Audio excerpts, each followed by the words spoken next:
अहमदुहु व नुसल्ली व नुसल्लिमु अला रसूलिल करीम अम्मा बाद फ़ाऊज़ु बिल्लाहि मिनश शैतानिर रजीम बिस्मिल्लाहिर रहमानिर रहीम व यमकुरून व यमकुरुल्लाह वल्लाहु खैरुल माकिरीन सदक़ल्लाहुल अज़ीम।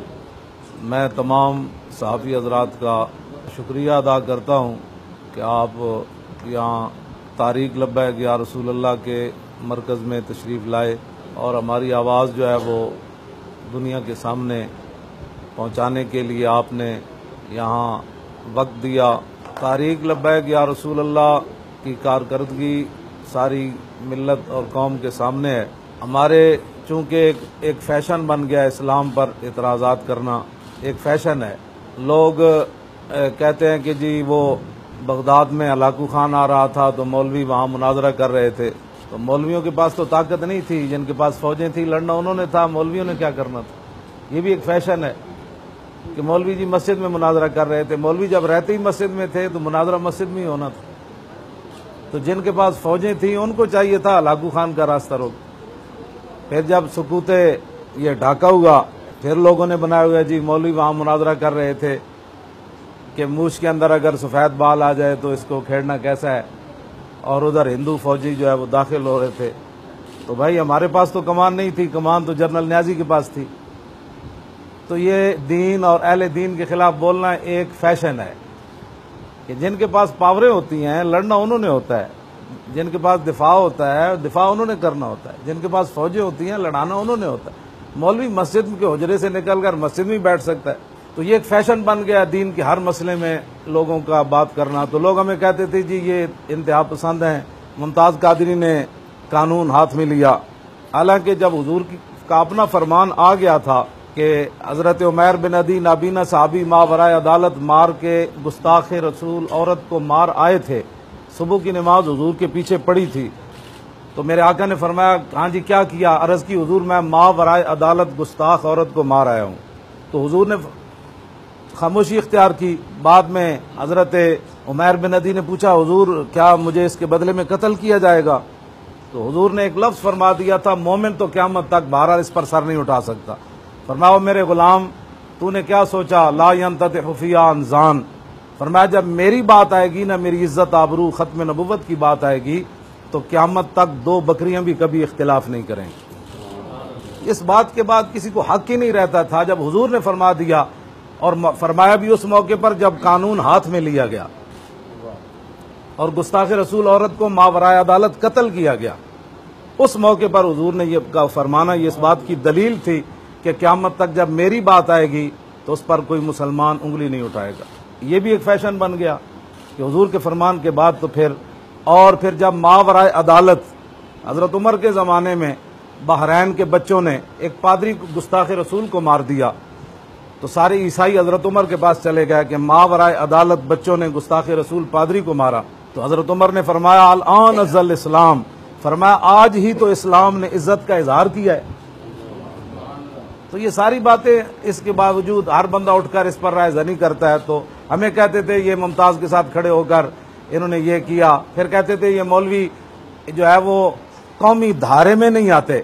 जब हम धारे में आ गए और दुनिया ने हमें वोट दिए तो फिर हम भी दाता साहब चले जाते हैं, ये भी आए जिनको आपने मैंडेट दिया है, ये कुरान पर हाथ रखें, इनका हक बनता था जिन्होंने मैंडेट दिया हम भी रखते हैं। आपने कौम को ऐसे नुमाइंदे देने हैं।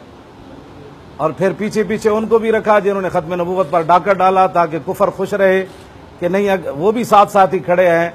पाकिस्तान जिन मकासद के लिए बना था, कौम 70 साल के बाद उन मकासद को भूल चुकी, यानी इस्लाम को भी भूल गई है, खत्म नबूवत को भी भूल गई है, नामूस रिसालत को भी भूल गई है, मसाजिद को भी भूल गई है। तो हम इस साजिश की वो मजम्मत तो एक आम लफ्ज़ है, हमारे पास कोई लफ्ज़ नहीं है, लफ्ज़ ख़त्म हो जाते हैं कि कौम के साथ अगर यही फ्रॉड करना था तो फिर इतने पैसे खर्च करने की ज़रूरत ही नहीं थी। जब डंडे आपके पास हैं तो आप कहते हैं इसको ये है, इसको ये है, इसको ये है, इसको ये है, बना देना था। तो अरबों रुपए कौम के आपने क्यों ये तो आप यहाँ से आपको ही नहीं पूछेगा, जाहिर है डंडे आपके पास हैं, आपके पास मीडिया है, आपके पास पावर है, बैनुल अक़वामी ऐलान हुआ कि इससे बड़े शफाफ इलेक्शन कभी हुए ही नहीं। क्या बात है, इसलिए नहीं हुए कि वहाँ अहले दीन को पीछे कर दिया गया। तो ठीक है, आपको आज तो एक दिन ऐसी अदालत लगनी है, ये सारे सुन लें, एक दिन अदालत वो लगनी है कि जिस अदालत के अंदर सींग वाली बकरी ने अगर बगैर सींग वाली को मारा ना, तो बेसींग बकरी को रब्बुल आलमीन सींग देगा कि अब मेरे सामने इसको मारो। वो एक दिन अदालत लगनी है। फमैया हम तो ये जितने भी क्या हम बर्दाश्त क्या करें बर्दाश्त। जब हम कौमी धारे में आए तो फिर हमारे जो वोट थे वो तो हमें कम से कम देते, और पूरी कौम जो है वो जिससे पूछा, कौम इतनी तो नहीं ना 1400 साल के बाद, हम गुनाहगार जरूर हैं, लेकिन कौम अपने नबी से गद्दारी नहीं कर सकती। जब इतने बड़े 7 साल में हमले हुए थे तो उसका जवाब यही था जो कौम बाहर निकली, और वो लोग भी निकले 80-80 साल। हमारे अपने गांव की हमारे रिश्तेदार एक खातून है, उसने कहा मुझे चारपाई पर जो है ना लिटा कर ले जाओ, ये मसला हुजूर की खत्म नबुव्वत का है। तो उसके हाथ भी ऐसे कामते थे, वो अपनी पोती को साथ लेकर गई कि मेरा हाथ पकड़ कर रखना। तो जब यहाँ तक और तो इतनी बूढ़ी औरतों के जज्बात थे तो जवानों के क्या जज्बात हो। तो ठीक है, इन्होंने जो किया है हम उसकी मजम्मत भी करते हैं, और पीर साहब ने जो पेशवा अहले सुन्नत ने ऐलान किया 6 अगस्त वाला वो भी है। और उसके बाद ये मैं आपसे 10 बस्ता अर्ज कर रहा हूँ सब साफियों से, आपको मेरे बारे में बहुत सारी शिकायत भी होंगी, लेकिन हशर को होगा ये मालूम कि जीता कौन और हारा कौन। तलवार भी मार के आए तो साहबी हुजूर हंस पड़ते हैं, मैंने तो सिर्फ सख्त जुमले कहे हैं हुजूर की इज्जत के बारे में। हुजूर फरमाते हैं अफलहल वजहो, फरमाया ये तो कामयाब चेहरा आ रहा है, वाह वाह। हुजूर तो देखकर वाह वाह करते थे जो हुजूर की इज्जत पर पहरे देते थे, और आप हमारे बारे में ये प्रोपेगेंडा करते हैं, ये गालियां देता है। गालियां मैंने दी नहीं, अगर दी हैं तो वो तो हुजूर की इज्जत के लिए मैंने बात की है। ये हशर के दिन एक कचहरी लगनी है, आप कम अज कम ये 4 दिन की जिंदगी है, ये गुजर जाएगी, हमारी भी गुजर जाएगी और आपकी भी गुजर जाएगी, असल जिंदगी आगे शुरू होनी है। तो खत्म नबुव्वत, नामूस रिसालत और मस्जिदों के साथ गद्दारी करने वाले और मिर्जाइयों को बहन भाई कहने वाले, मिर्जाइयों को कीमती असासा कहने वाले, मस्जिदें बंद करके मैच कराने वाले, आखिर वो खैर और नेकी क्या है?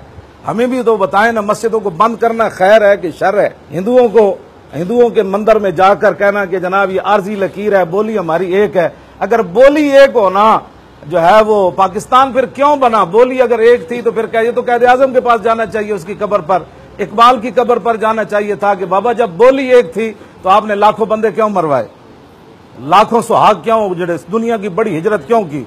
ये सारी बातें जो है वो इसलिए मैं आपके सामने कर रहा हूं कि बिल्कुल हर चीज उल्टाई जा रही है। तो आप हजरात की भी जिम्मेदारी है कि जो हक जो हमें गलत है बिल्कुल खोल करके आपकी ये गलती है। लेकिन जिन्होंने गलत काम किए हैं, आपने मस्जिदें बंद होती देखी हैं, वमन नज़लम मिम्मन मना मसाजिद अल्लाह युज़कर फी, अल्लाह ताला फरमाता है उससे बड़ा जालिम कौन है कि जो मस्जिदों के अंदर अल्लाह का जिक्र होने से रोके थे। जिन्होंने 3-3 दिन मस्जिदें अल्लाह के घर को बंद रखा वो जालिम नहीं थे, उनसे बड़ा जालिम कोई नहीं था। जालिम सिर्फ वही होता है जो आपकी जेब से पैसे निकाले या मुझे थप्पड़ मार दे, जालिम वही होता है।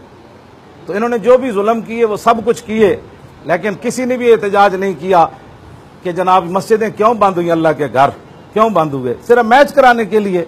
जब मैच हो गया तो आवाज आई कि जनाब आज पाकिस्तान दुनिया में सुरखरू हो गया, तो क्या लाखों लाशें मैच कराने के लिए, सिर्फ एक मैच कराने के लिए पाकिस्तान बना था? हम बिल्कुल सही नजरिया पाकिस्तान की तरफ कौम को ले जा रहे हैं और उसी नजरिए की तरफ ले जा रहे हैं जिसके लिए इकबाल ने कहा था कि बिलाल अज हब सुहैब अज रूम, सलमान अज फारिस और अबू लहब अज मक्का ईंचे बोला जबीस्त। इकबाल जिस नजरिए की तरफ गया था उसी नजरिए की तरफ हम पाकिस्तान को ले जा रहे हैं। और इकबाल जब यूरोप से वापस आया तो वहां भी उसने सर पे हाथ रख के कहा फरियाद अफरंगो दिल आवेजी अफरंग, फरियाद शीरीनी ओ परवेजी अफरंग, आलम हमावीराना चंगेजी अफरंग, मैं मारे हरम बाज बता मीरे जहां खेज अज खाबे दरा। हम तो इकबाल की बात कर रहे हैं, वो भी मानने के लिए तैयार नहीं है, फिर बताओ पाकिस्तान में किसकी बात की जाए? इस वास्ते तारीख लब्बैक या रसूल अल्लाह जितना भी इलेक्शन हुआ उसके अंदर हमारे पास शवाहिद भी मौजूद हैं, जिन लोगों के साथ ज्यादती हुई उनके वो भी मौजूद है, खवातीन को धक्के दिए गए वो भी मौजूद हैं, हमारे लोगों को सादे कागज पर लिख के धक्का देकर बाहर निकाला गया, ये बातें भी मौजूद हैं, ये सारी बातें। लेकिन हमारा अपना मुल्क है, हम यहीं रो सकते हैं, ना हम किसी गैर को बुलाने वाले हैं, ना हम मुल्क के खिलाफ कोई बात करने वाले हैं, ना मुल्क के दुश्मनों के साथ कोई सदागरी करने वाले हैं। हमने बात भी यहाँ ही करनी है और अपने बंदों से ही करनी है। हाँ हाँ जी, हमारा जाहिर भी यही है, हमारा बातिन भी यही है। हाँ, अगर कोई पाकिस्तान की तरफ मैली आंख करेगा तो आपको पता है मेरा लहजा क्या है, मैं मोदी को क्या कहता हूँ, ट्रंप को भी क्या कहता हूँ, लेकिन अपनों को भी चाहिए कि वो ख्याल करे। इसको तासुबे क़यामत कायम रखना है तो तुम खुद नहीं चाहते तब्दीली आए। हमने तो बंदे ला के खड़े कर दिए थे जो बददियानत नहीं थे, जो चोर नहीं थे, लुच्चे नहीं थे। तो आप खुद नहीं चाहते तब्दीली ना आए तो फिर देख लें, अल्लाह ताला की अदालत जो है वो बड़ी सख्त है। ये ना हो कि सब पर गिरफ्त आ जाए। अल्लाह ताला पाकिस्तान को तासुबे क़यामत कायम रखे और आपकी नस्लों को, हमारी नस्लों को भी कायम और दायम रखे। हाँ, 6 वाले दिन मेरा पैगाम है मीडिया के जरिए, आप चला दें तो आपकी मेहरबानी है कि 6 वाले दिन लाहौर सारे पहुंचे। 2 बजे इंशाअल्लाह दाता साहब से असम्बली हाल तक जो है वो मार्च होगा, एहतजाजी मार्च होगा धांधली के खिलाफ। ये बताइएगा कि आपने कहा है कि एहतजाज करेंगे इलेक्शन में जो धांधली है उसके खिलाफ, तो आप ये भी कह रहे हैं कि ज़िमनी इलेक्शन में भरपूर हिस्सा लेंगे। तो अगर आप समझते हैं कि इलेक्शन में धांधली हुई है तो ज़िमनी इलेक्शन का बाइकआउट क्यों नहीं करते? इसलिए नहीं करते कि मजीद देखते हैं ये क्या आगे आगे देखिए होता है क्या। साहब, ये तसलसल जो है एहतजाज का तसलसल जारी रहेगा या 6 अगस्त के बाद इसमें ठहराव आ जाएगा? ये बाद ये तसलसल जारी रहेगा? जी इंशाअल्लाह उस दिन ऐलान किया जाएगा मजीद मुशावरत। मजीद भी कुछ जमाते हैं जो इलेक्शन के मतलब जो है वो गांधी के बात कर रही है, एहतजाज कर रही है। तो आप किसी और जमात के साथ भी आपका रब्ता है, MNA हो गई या फतुर रहमान ग्रुप हो गया है, किसी और के साथ? जी हमारे साथ अभी तक किसी ने रब्ता नहीं किया है। पहले पाकिस्तान जिन्होंने तारीक लब्बैक या रसूल अल्लाह को वोट दिया, हम तमाम का शुक्रिया अदा करते हैं। जिन्होंने नजरिया पाकिस्तान और इस्लाम की हिफाजत के लिए हमारा साथ दिया, अल्लाह ताला सबको दारैन की नेमतों से माला माल फरमाए।